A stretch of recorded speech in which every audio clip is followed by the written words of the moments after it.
Entendiendo las urgencias ambientales como un llamado global, realmente el objetivo de una COP sí gira en torno al dinero que pueden poner los países ricos. Es ese compromiso que pueden adquirir para compensar el consumo de recursos el que puede mover la balanza en beneficio de la biodiversidad y lograr un cambio significativo. ¿Qué tanto de eso se podrá lograr en Cali con el encuentro internacional que está a días de comenzar? ¿Habrá un acuerdo que lleve el nombre de Cali y que deje un legado para la humanidad? Hablamos de cómo este sistema se conecta entre lo empresarial, lo político y el tomar acciones frente al reto de la preservación.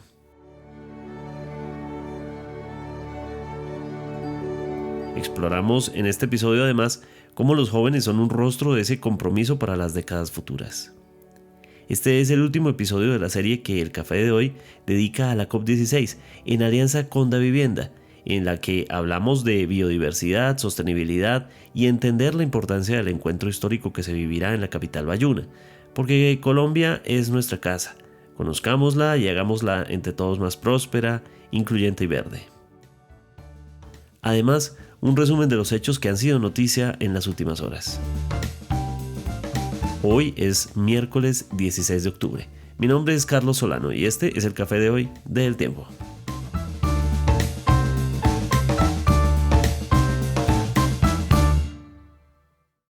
El Tiempo es un medio aliado de The Trust Project.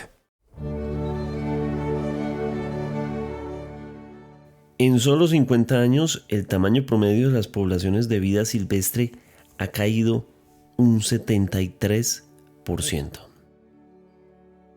Tan solo en un año, por ejemplo en 2022, las emisiones de CO2 llegaron a los 4.853,78 megatoneladas, aumentando en países como Estados Unidos, por ejemplo, en un 1,78%, lo que significa estar, por ejemplo, en el segundo país en ese ranking entre los más contaminantes. ¿Cómo medir ese impacto de las naciones? ¿Y qué pueden hacer ellas al respecto? No es solo Estados Unidos, por supuesto. Son todos los países los que tienen un compromiso y principalmente los más contaminantes, los que generan mayor efecto sobre la biodiversidad. En ese sentido, a los países como Estados Unidos y a las naciones más contaminantes, los llaman a comprometerse aún más con cada COP en acuerdos para aportar y compensar a esa pérdida de la biodiversidad. Sobre eso hemos querido hablar en el episodio de hoy, por eso hemos invitado a varios personajes.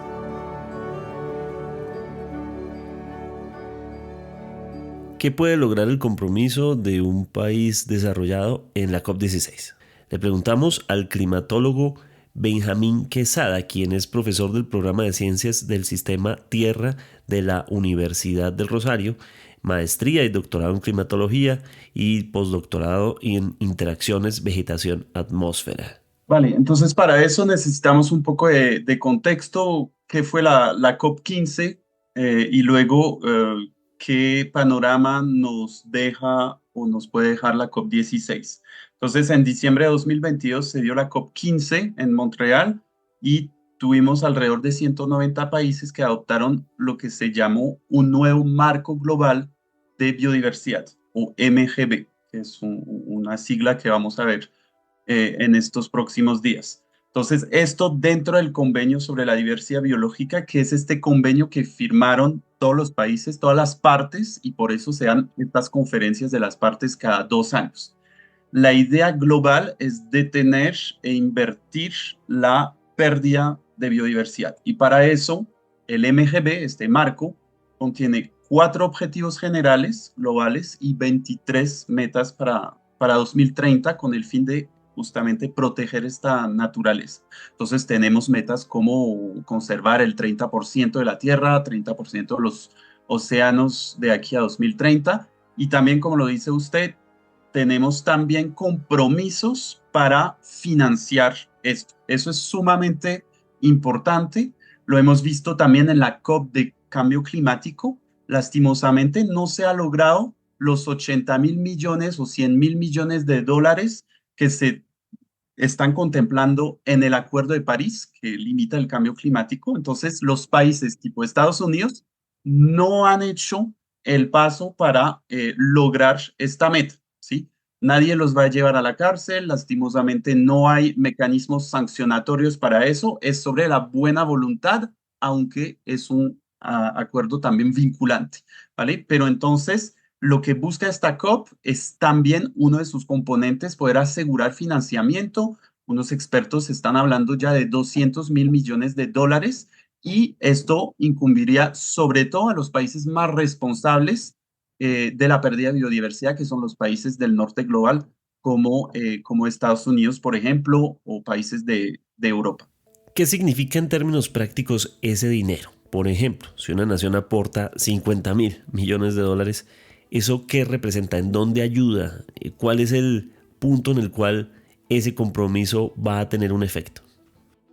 Vale, entonces hay muchos mecanismos de financiación, pero por ejemplo, en el caso de Colombia ya se están haciendo acciones de restauración ecológica en unas fincas, por ejemplo, se puede hablar también de agroforestería, de proteger y parar la deforestación dando alternativas, de pagos por servicios ambientales, entonces una comunidad que antes cultivaba cultivos ilícitos, ahora lo que está haciendo es cuidar el bosque a cambio de dinero, sea por organismos privados, sea por estados. ¿Sí? Entonces hay varios mecanismos que se pueden utilizar, los bonos verdes, los créditos carbono, pago por servicios ecosistémicos, lo estaba diciendo, o compensaciones o créditos de biodiversidad, también se está hablando.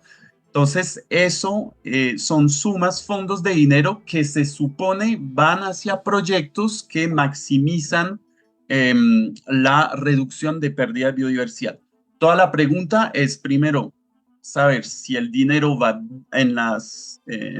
digamos, a financiar realmente estas acciones y segundo, la efectividad real de estas acciones, ¿sí? Entonces, ahí están los dos puntos polémicos, cómo hacer llegar la plata a las comunidades que más lo necesitan y más son efectivas y cómo medir la efectividad o cómo atribuir los fondos a lo que más sirve. Esos son como las preguntas y uno de los puntos de la COP16 es también poner indicadores cuantitativos sobre eso, es decir, cuánto cada país puede hacer y si le damos la plata, ¿qué puede hacer exactamente? Le pido disculpas, profesor, si la siguiente pregunta suena insensible, pero un crítico de una COP16, ya hemos visto que las COP generan críticas, puede decir, ¿y por qué es tan necesario un modelo proteccionista en el que los países tengan que aportar tal cantidad de dinero cuando hay comunidades, por ejemplo, que están trabajando todo el día, viven, por ejemplo, en torno a algo que protegen? Entonces, ¿cuál es la necesidad de ese modelo, según desde ese punto de vista crítico, de que los países tengan que poner dinero? Es muy buena la pregunta. Tenemos que apuntarle a los dos, ¿sí? Y eso por una cuestión histórica, ética y también de responsabilidad. O sea, Colombia no es tan responsable, obviamente, como los Estados Unidos, como Europa y otros países que contribuyeron tanto al cambio climático como a la pérdida de biodiversidad. Eso es el primer punto. Luego hay un segundo enfoque diferencial.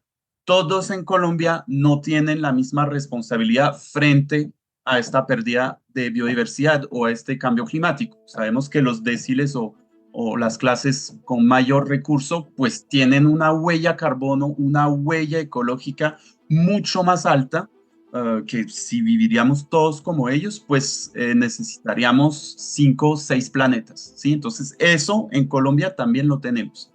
Entonces, no podemos tampoco decir todo es culpa de los Estados Unidos o de Europa y nosotros no tenemos que hacer nada, tenemos que desarrollarnos. No, dentro del país se pueden hacer mecanismos también de redistribución, se pueden hacer fondos nacionales, jalar recursos para generalizar, eso es lo bueno que tiene Colombia, ya existen acciones que se han quedado a nivel de piloto, que buscan poder pues continuar, y entonces es como alimentar esta máquina, este círculo positivo de restauración, de reforestación, de parar la deforestación dando alternativas. Esos son como grandes temas que ya existen en Colombia, pero a microescalas. Entonces sí se pueden jalar fondos a nivel nacionales, haciendo pagar los que más tienen y los que más contaminan, pero también no podemos olvidar que hay una responsabilidad histórica de los países del norte, y ahí tenemos que jalar también cooperación internacional para compensar, no para donar, ¿sí? Y eso lastimosamente es lo que pasa en las COPs de cambio climático. Lo que dan los Estados Unidos, lo que dan Europa, nos damos cuenta que son préstamos, y eso viola totalmente la filosofía de compensación, de devolver lo que se destruyó, y va hacia una cadena adicional. Entonces eso es el riesgo que no queremos cometer en esta COP16, tampoco con la biodiversidad. Sobre estos compromisos nos habla también el exministro del Medio Ambiente, Manuel Rodríguez Becerra. Pues Colombia a eso seguramente animará, por decirlo así, incentivará a algunos países para ofrecerle financiación, a algunos países desarrollados a ofrecerle a Colombia financiación concesional para que pueda cumplir con algunas de esas metas. Eso ya de por sí es va a ser un resultado, estoy seguro, de la COP16, porque Colombia anda en ese tema. Y de hecho Colombia también está insistiendo mucho en un punto que es muy difícil de la negociación, que es el de la financiación. No hubo ninguna de las metas de Aichi que se cumplieran en su totalidad. La que más se aproximó fue la de la creación de áreas protegidas. Entonces, lo de Aichi da unas lecciones bastante fuertes. Uno, que evidentemente el tema de la financiación, de acuerdo a los compromisos que tienen los países desarrollados a partir del principio de las responsabilidades comunes pero diferenciadas, no se logró mayor financiación. Entonces, al no lograrse mayor financiación, pues buena parte de las metas no pudieron cumplirse. Y otro tema también complicado fue que una buena parte de países no hizo propiamente una gran estrategia para cumplir las metas de Aichi, sino fueron documentos muy vagos, sin claramente fijar unas metas para cada país, porque cada país dentro de las metas de Montreal-Kunming tiene que fijar sus propias metas. Y Juan Pablo Sarmiento, profesor investigador en Derecho Ambiental de la Facultad de Derecho y Ciencias Políticas de la Universidad de La Sabana. Los fondos y la movilización de recursos, ¿cómo vamos a financiar esa biodiversidad? Porque pues ya el compromiso de nuevo no es solamente vamos a conservar lo que nos queda, sino que vamos a restaurar lo que perdimos. Y eso nos pone, digamos, en una posición muy ambiciosa, pero yo creo que es correcta pues para la humanidad. Profesor Quesada, ¿cuáles serían los mejores resultados que podrían salir de la COP16? Bueno, los mejores resultados para la COP16 literalmente hay como 4 grandes objetivos, ¿sí? Entonces tenemos que cuantificar, es decir, no podemos solo quedarnos en metas de que tenemos que reducir, dejar de perder, la deforestación tiene que desaparecer, ¿sí? Necesitamos que cada país haga lo que se llama un plan de acción nacional sobre biodiversidad, que sea cifrado y que sea exactamente, que venga con un plan de implementación, ¿sí? Por ejemplo, la meta climática de Colombia no tuvo un plan de implementación claro para llegar a este 51%. Es decir, un plan para cada sector, para que cada sector también se empodere sobre este tema y pueda generar una reducción de su huella carbono. Pues es lo mismo con las metas de biodiversidad. Necesitamos planes de acción nacional de cada país, cifrados y con un plan de implementación y monitoreo. Eso es lo más fundamental. Si no, estamos dilatando, estamos demorando la acción y estamos quedándonos en discurso. Y luego, pues para la COP16 en Colombia toca visibilizar también, ¿sí? Es fundamental mostrar, por ejemplo, los pueblos indígenas.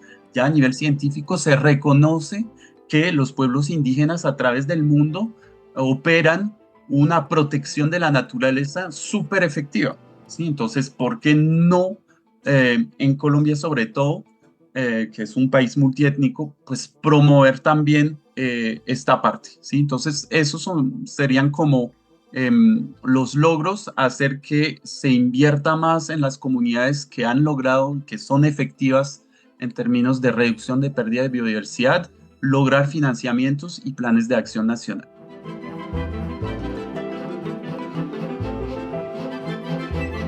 Suena, por supuesto, muy como de los ejecutivos, de los representantes de los gobiernos, conversaciones de muy alto nivel, pero en la COP16 hay muchas expectativas y quisimos conocer uno de esos casos particulares en los cuales esos aportes de financiación pueden ser fundamentales en labores como la que vamos a hablar, y es la Ruta Binacional de Juventudes, que reúne a los jóvenes rurales. ¿Qué significa eso? Aquellos que han tomado la posta, jóvenes en las regiones que han tomado la posta de sus padres y de sus predecesores para continuar el trabajo en el campo y con una visión de conservación. ¿Qué puede hacer una COP16 por ellos? Que van a estar representados en un manifiesto que van a presentar, que firmaron recientemente en el Chocó y que lleva una carga muy importante de esperanza. Y por eso hablamos con Daniela Rodríguez, quien es una de las integrantes de esta ruta binacional, de esta junta de jóvenes que están buscando que los escuchen y que además tengan un efecto y puedan seguir trabajando en el campo, auspiciados por lo que puede lograr una COP16. Bueno, ya todos creo que tenemos el contexto, que claramente del 21 de octubre al 1 de noviembre tenemos incluso creo que uno de los eventos más importantes que puedan suceder en nuestro país, ¿cierto? Relacionado pues a la COP16, que es la conferencia de las partes sobre el convenio de diversidad biológica, que pues da inicio por allá en 1994, que Colombia en el 92, y que Colombia en el 94 lo ratifica. Entonces, por supuesto, ya nosotros siendo miembros de este convenio de diversidad biológica, claramente los jóvenes colombianos, aunque aclaro que el manifiesto o esta carta política no es únicamente elaborado por jóvenes rurales de Colombia, sino que también de América Latina y el Caribe. Entonces, aquí hay pues apuesta y una visión muy grande de toda esta región continental, ¿no? Como que cómo se está movilizando todos los temas ambientales enfocados a las juventudes, ¿no? Porque mayormente muchas de las juventudes son quienes están colocándose al frente de las luchas ambientales y en este caso pues relacionadas con la biodiversidad. ¿Hay algo de toda esta inversión internacional que llegue hasta ustedes para acompañarlos en el trabajo que hacen? Bueno, de pronto adentrándome un poco más en este manifiesto político, quiero pues recalcar que dentro de este documento que se elaboró en Nuquí, bueno, se terminó de elaborar en Nuquí porque incluso semanas previas habíamos estado reuniéndonos nosotros desde la virtualidad para iniciar la construcción de este documento, de este manifiesto. Entonces allí colocamos nosotros en cada uno de estos ejes temáticos unas propuestas muy específicas, ¿cierto? O sea, todos conocemos y creo que nos cansaremos de estar expresando qué problemáticas existen, pero aquí tratamos de ser muy concisos y de proponer cosas muy directas para que pues en sí, desde la perspectiva de los jóvenes, se pueda en sí trabajar para disminuir esa fragmentación de la diversidad biológica del mundo. Y en este caso, pues claramente América Latina y el Caribe. Entonces, sabemos que Colombia va a mostrar su plan de acción de biodiversidad que tiene proyección hasta el 2030, pero también necesitamos lo que mencionas anteriormente, que es el tema del financiamiento, ¿sí? Porque podemos nosotros proponer un montón de cosas, pero si no hay el recurso económico para llevar a cabo todas estas propuestas, pues claramente va a ser muy difícil alcanzar o cumplir estas acciones que se van a proponer desde este plan de acción de biodiversidad 2030. Entonces, lo que esperamos claramente es que, primero, las voces de las juventudes rurales sean escuchadas, ¿sí? Y nuestras perspectivas, ¿no? Como que cómo nosotros nos vemos el mundo, cómo nosotros también nos vemos las soluciones y las alternativas para poder disminuir esta fragmentación de la biodiversidad o la pérdida de esta biodiversidad. Entonces, a través de esas acciones y como tú lo mencionas, los jóvenes hemos tenido un rol muy gigante en estos procesos ambientales, ¿cierto? Hemos estado en procesos de voluntariado y pues como suena, es voluntariado, no hay remuneración. Entonces también, cómo es importante que los jóvenes sean identificados para realizar trabajo enfocado a restauración, conservación, en fin, todo lo relacionado con acciones en pro de la biodiversidad, pero que también tengamos un pago justo y equitativo por estas acciones, porque la mayoría lo hacemos de manera voluntaria, ¿sí? No hay remuneración y sobre todo para quienes conocen los contextos territoriales, ¿cierto? Porque puede llegar gente de afuera a trabajar en una zona específica que no conoce en realidad el contexto territorial donde se va a abordar de pronto un proyecto de restauración o conservación. Entonces, básicamente es eso como que queremos tenerlo también muy presentes, ¿no? Y que nos tengan en cuenta también para la toma de decisiones. Por ello, allí metimos el tema de la gobernanza, cómo los jóvenes somos incluidos en esas instancias de participación y de toma de decisiones desde local, regional, nacional y, por qué no, internacional también, como son en estos espacios que es donde se toman decisiones importantes y hay mesas de negociación. Cuéntanos un ejemplo muy puntual sobre cómo este apoyo puede fortalecer el trabajo de jóvenes rurales. Bueno, acá creo que hay muchos ejemplos significativos y allá en la cumbre de Juventud Rural en Paz con la Naturaleza que se hizo en Uquí nos dimos cuenta de una gran cantidad de acciones que se están haciendo. Por ejemplo, quiero resaltar eh, un chico de Nuquí especialmente que él realiza actividades de turismo de naturaleza. Este ejercicio claramente, pues, más allá de generar una actividad productiva, una actividad económica, también busca generar la sensibilización de su territorio, ¿sí? Tanto para quienes están allí arraigados como para quienes están de visita, los turistas o los visitantes. Entonces, a través de esta actividad se está elaborando pues un desarrollo económico local, tanto para él como para sus cercanos, porque va a generar o va a empezar a construir una cadena de valor súper fuerte en diferentes servicios turísticos, pero a la vez que está involucrando a las personas de su territorio, ellos se van sensibilizando la importancia de por qué hay que conservar, por qué hay que cuidar, por qué hay que restaurar, porque esto también genera un ingreso económico, una estabilidad para tener una buena calidad de vida, pues sobre todo de las familias de estas zonas rurales. Entonces, claramente allí vemos pues el contraste de que definitivamente el equilibrio o los empleos verdes sí pueden ser posibles y que son proyectos que están liderando los jóvenes, porque es un joven quien está liderando este proyecto de turismo de naturaleza. Entonces, creo que esto puede ser un ejemplo muy significativo que se está llevando a cabo, pues principalmente en el Pacífico colombiano, en Nuquí. ¿Cómo es la representatividad de esos jóvenes en la COP16 y en esta ruta binacional? Pues yo creo que la juventud va a estar bastante representativa allá en la COP16, pero pues aquí también, no sé, hay como una dualidad grande porque pues muchos vamos a estar, saben que pues en la COP hay dos espacios, ¿no? Zona verde y zona azul.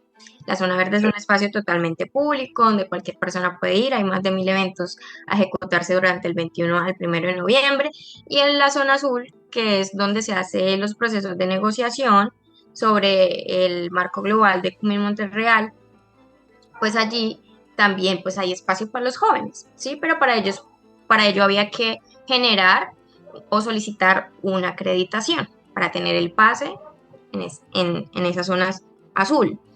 Sucede que pues tampoco es que eso garantice de pronto la participación en, no sé, en las negociaciones, ¿no?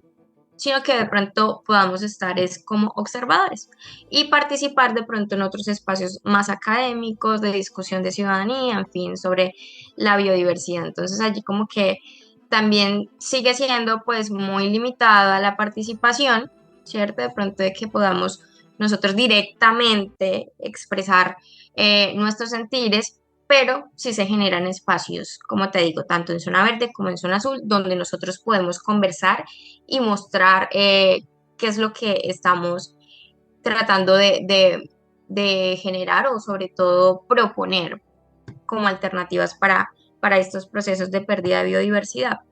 Entonces va muy enfocado a eso.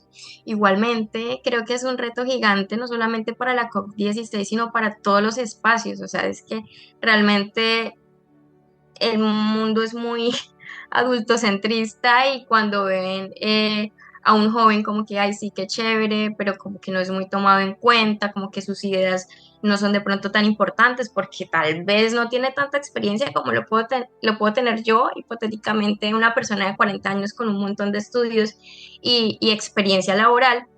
Entonces ahí se empieza como a equilibrar de pronto esas situaciones y empiezan como a señalar a los jóvenes como que no son tan competentes para llevar una discusión o para liderar un proyecto, en fin. Entonces, como que eso también es importante recalcarlo, o sea, no solamente en espacios de negociaciones así tan grandes como las que vamos a tener en Cali, sino que, o sea, eso se ve en todos los ámbitos, incluso en lo laboral, en espacios de trabajo comunitarios, en fin, como que ahí también hay un trabajo muy fuerte que hay que trabajarlo, ¿no? Y sobre todo, Carlos, también cuando le agregamos allí que somos jóvenes y que somos mujeres, mucho más.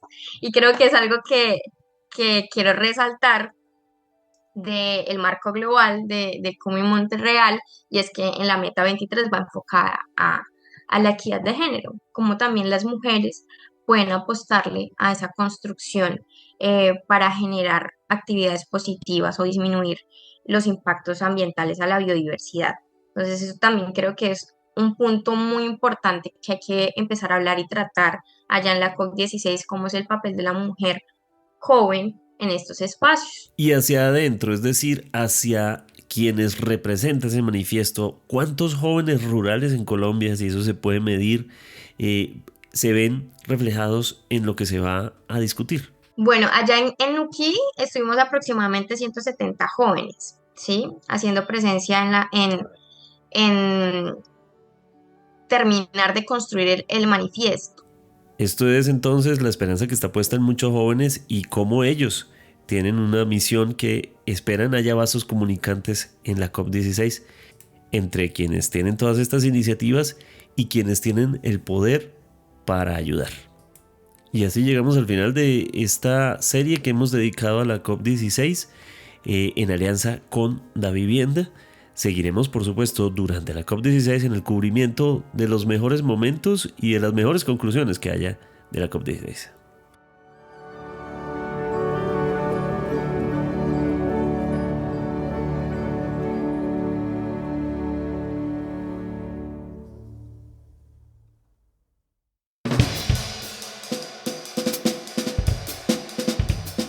En las noticias más importantes de las últimas horas se destaca que este martes se conoció quién es el nuevo presidente de la Jurisdicción Especial para la Paz, JEP, para el periodo que significa 2024-2026.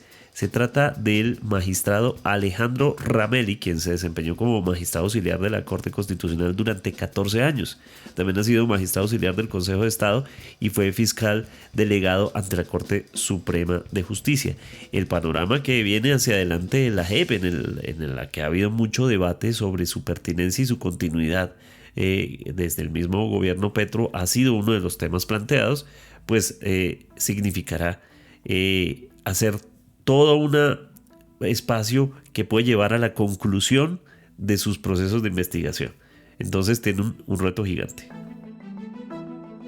La Misión Internacional Independiente de la ONU para Venezuela afirmó este martes que ve motivos razonables para creer que el gobierno de Nicolás Maduro cometió crímenes de lesa humanidad durante las elecciones, antes, durante y después de de las elecciones del pasado 28 de julio, que estuvieron marcadas por la persecución de opositores y la represión de las protestas tras los comicios. La comisión acusa a las fuerzas de seguridad y a grupos civiles armados progubernamentales de asesinatos, desapariciones forzadas, actos de tortura y violencia sexual y de género. Tras la jornada eliminatoria del Mundial de Fútbol que se jugó este martes, Colombia continúa en la segunda posición. Alcanzó a soñar durante un rato con quedar en la primera posición del listado de las eliminatorias en Sudamérica, pero Argentina venció a Bolivia con una goleada 6-0, con lo que queda con 22 puntos, y Colombia con 19. Sin embargo, se da esto después del gran triunfo de Colombia ante Chile en Barranquilla, 4-0.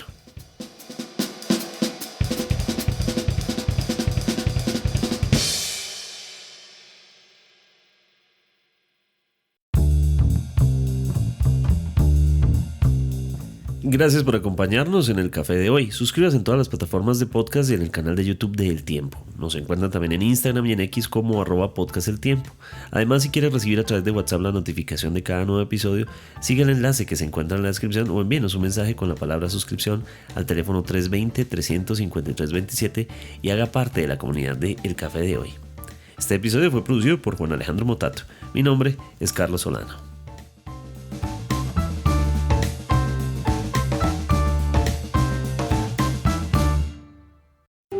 Podcast El Tiempo.